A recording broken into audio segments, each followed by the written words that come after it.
ಇನಿಯನ ಆತ್ಮ ಚಲನಚಿತ್ರ ಇದೇ ತಿಂಗಳು 14ರಂದು ರಾಜ್ಯಾದ್ಯಂತ ಬಿಡುಗಡೆ. ಹೊಸ ಕಲಾವಿದರ ಸಮಾಗಮದಲ್ಲಿ ನೂತನ ಪ್ರಯತ್ನ ಮಾಡಲಾಗಿದೆ. ಇದೇ ತಿಂಗಳು 14ರಂದು ರಾಜ್ಯಾದ್ಯಂತ ಬಿಡುಗಡೆಯಾಗಲಿದ್ದು, ತಾವೆಲ್ಲ ಥಿಯೇಟರ್ಗಳಿಗೆ ಬಂದು ಸಿನಿಮಾ ನೋಡಿ ಚಿತ್ರವನ್ನು ಯಶಸ್ವಿಗೊಳಿಸಬೇಕು ಅಂತ ಇನಿಯನ ಆತ್ಮ ಸಿನಿಮಾದ ನಿರ್ಮಾಪಕಿ ಕೆ. ಕಲಾವತಿ ಕಲಾಭಿಮಾನಿಗಳಲ್ಲಿ ಮನವಿ ಮಾಡಿದ್ರು. ಈ5 ನ್ಯೂಸ್ಗೆ ಸ್ವಾಗತ. ಬೆಂಗಳೂರು ರೇಣುಕಾಂಬ ಸ್ಟುಡಿಯೋದಲ್ಲಿ ಇನಿಯನ ಆತ್ಮ ಸಿನಿಮಾದ ಟ್ರೇಲರ್ ಹಾಗೂ ಸಾಂಗ್ಸ್ ಬಿಡುಗಡೆ ಮಾಡಿ ಬಳಿಕ ಸುದ್ದಿಗಾರರೊಂದಿಗೆ ಮಾತನಾಡಿದ್ರು. ಕಡಿಮೆ ಬಜೆಟ್ನಲ್ಲಿ ಹೊಸ ಕಲಾವಿದರ ಸಮ್ಮಿಲನದಲ್ಲಿ ಹಾರರ್ ಕಮ್ ಕಾಮಿಡಿ ಕಂಟೆಂಟ್ ಇರುವ ಚಿತ್ರ ಇದಾಗಿದೆ. ತಾವುಗಳು ಈ ಸಿನಿಮಾವನ್ನು ಪ್ರೋತ್ಸಾಹ ಮಾಡಿದರೆ ಮುಂದಿನ ದಿನಗಳಲ್ಲಿ ಇನ್ನೂ ಒಳ್ಳೆ ಕತೆ ಹಂದರ ಇರುವ ಚಲನಚಿತ್ರವನ್ನು ಮಾಡೋದಾಗಿ ನಿರ್ದೇಶಕ ನರೇಶ್ ಸಿದ್ದಘಟ್ಟ ತಿಳಿಸಿದರು. ನಿರ್ದೇಶಕರು ಪಟ್ಟ ಅವಿರತ ಶ್ರಮದಿಂದ ಈ ಚಿತ್ರ ಪ್ರೇಕ್ಷಕರ ಮುಂದೆ ಬರಲಿದೆ. ನನಗೆ ಕೊಟ್ಟಿರೋ ಪಾತ್ರಕ್ಕೆ ಜೀವ ತುಂಬಿದ್ದೇನೆ. ಎಲ್ಲರೂ ಚಿತ್ರಮಂದಿರಕ್ಕೆ ಭೇಟಿ ನೀಡಿ ಸಿನಿಮಾವನ್ನು ಗೆಲ್ಲಿಸಬೇಕು ಅಂತ ಚಿತ್ರದ ನಾಯಕಿ ನಿಶಾ ರೆಡ್ಡಿ ಹೇಳಿದರು.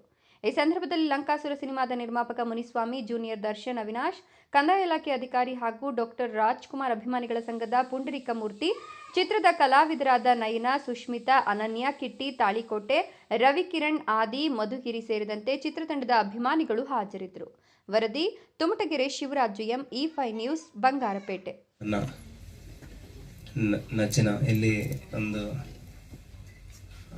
ಎಲ್ಲ ಹಿರಿಯರು ಇಲ್ಲಿ ಆಗಮಿಸಿದ್ದೀರಾ, ಎಲ್ಲರಿಗೂ ಸ್ವಾಗತ. ಹಾಗೆ ಹೀರೋಯಿನ್ ರೋಲ್ ಮಾಡ್ತಾ ಇದ್ದೀನಿ.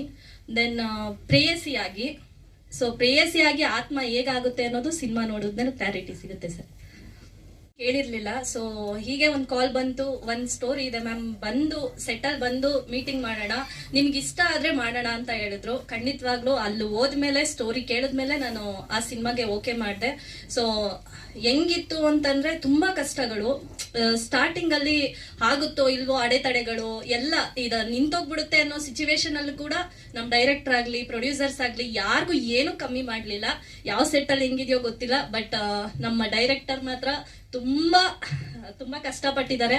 ಹೊಸಬ್ರು ಅಂತ ಅನ್ಸೋದೇ ಇಲ್ಲ, ಮಾತಾಡೋದಕ್ಕೆ ಬರಲ್ಲ ಅಂತ ಹೇಳ್ಬೋದು, ಬಟ್ ಕೆಲಸ ಮಾತ್ರ ತುಂಬಾ ಚೆನ್ನಾಗಿ ಮಾಡ್ತಾರೆ. ನಮ್ ಪ್ರೊಡ್ಯೂಸರು ದೇವರಂತ ಮನುಷ್ಯ, ಹೆಂಗ್ ಹೇಳ್ಬೇಕು ಅಂತ ಗೊತ್ತಾಗ್ತಾ ಇಲ್ಲ.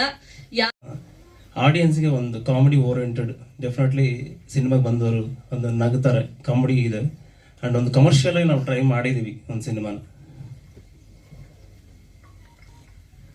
ಕಂಡೇ ಇಲ್ಲ.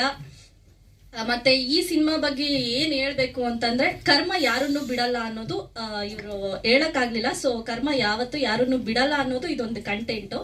ಸೊ ನೆಕ್ಸ್ಟ್ ಕ್ವಶನ್ ಕೇಳೋದಿದ್ರೆ ಕೇಳಿ. ತೋರಿಸಿದ್ವಿ ನಾವು ಒಂದೊಂದು ಹತ್ರನೂ ಅಲ್ಲಿ ಶೂಟ್ ಮಾಡೋದ ಹತ್ರ ಹೋದ್ರೆ ಒಂದತ್ರ UPS ಅದೆಲ್ಲ ಸುಟ್ಟೋಗಿ ಅಲ್ಲಿ ಎಷ್ಟೆಷ್ಟೋ ಪಟ್ವಿ, ಎಷ್ಟೋ ಕಷ್ಟಪಟ್ವಿ. ಒಂದೊಂದು ಹತ್ರನೂ ಒಂದೊಂದು ಅನ್ಭೋಗಿಸ್ಕೊಂಡು ಬಂದ್ವಿ. ಇದಾಗುತ್ತೋ ಇಲ್ಲೋ, ಪೂರ್ತಿ ಫಿನಿಶ್ ಮಾಡ್ತೀವೋ ಇಲ್ಲೋ ಅನ್ನೋಂಥ ತುಂಬಾನೇ ಇತ್ತು. ಆ ದೇವ್ರ ದಯದಿಂದ ನಾವು ಏನೇ ಆಗಲಿ ಬಿಡಬಾರ್ದು ಅನ್ನೋ ರೀತಿ ಮಾಡಿಕೊಂಡು ಇಲ್ಲಿವರೆಗೂ ಬಂದಿದ್ದೀವಿ. ಲಾಸ್ಟ್ಗೆ ಥಿಯೇಟ್ರಿಗೂ ಬಿಡ್ತಾ ಇದ್ದೀವಿ ಅಂದರೆ ನನಗೆ ಸಂತೋಷ ಆಗುತ್ತೆ. ಅದಕ್ಕೆ ತಕ್ಕಂಗೆ ಎಲ್ಲರೂ ಸಪೋರ್ಟ್ ಮಾಡಿ ದಯವಿಟ್ಟು ಚಿತ್ರ ನೋಡಿ, ಥಿಯೇಟ್ರಿಗೆ ಹೋಗಿ ನೋಡಿ, ಅದೇ ಬೇಡ್ಕೊತಾ ಇದ್ದೀನಿ. ಪ್ರತಿಯೊಬ್ಬರಿಗೂ, ಚಿಕ್ಕವ್ರಿಗೂ ದೊಡ್ಡವ್ರಿಗೂ ಎಲ್ರಿಗೂ ಅದೇ ಬೇಡ್ಕೊತೀನಿ ನಾನು. ಎಲ್ಲರೂ ಇನಿಯನ ಆತ್ಮ ಇದೇ ನವೆಂಬರ್ 14ಕ್ಕೆ ರಿಲೀಸ್ ಆಗ್ತದೆ. ಎಲ್ಲರೂ ಥಿಯೇಟ್ರಿಗೆ ಹೋಗಿ ನೋಡಿ. ಹೊಸ ಕಲಾವಿದರನ್ನ ಬೆಳೆಸಿ ನಾವು, ಯಾಕಂದ್ರೆ ಒಂದೊಂದು ಸ್ಟೆಪ್ ಇಟ್ಕೊಂಡು ಬಂದಿರೋರು, ಫಸ್ಟ್ ಟೈಮ್ ಮಾಡಿದ್ದಾರೆ ಅಂತ ಅನ್ಸಲ್ಲ, ತುಂಬಾ ಚೆನ್ನಾಗಿ ಮಾಡಿದ್ದಾರೆ. ಒಂದು ಫ್ರೇಮಲ್ಲಿ ಕಾಣಿಸ್ತದೆ, ಪ್ರತಿಯೊಂದರಲ್ಲೂ ಒಂದೊಂದು ಫ್ರೇಮಲ್ಲಿ ತುಂಬಾ ಚೆನ್ನಾಗಿ ಮಾಡಿದ್ದಾರೆ. ಎಲ್ಲರೂ ಹೋಗಿ ನೋಡಿ, ನಿಮ್ಮ ಫ್ಯಾಮಿಲಿ ಫ್ರೆಂಡ್ಸ್ ಎಲ್ಲರಿಗೂ ಹೇಳಿ. ನವೆಂಬರ್ 14 ಎಲ್ಲರೂ ಹೋಗಿ ನೋಡಿ. Thank you.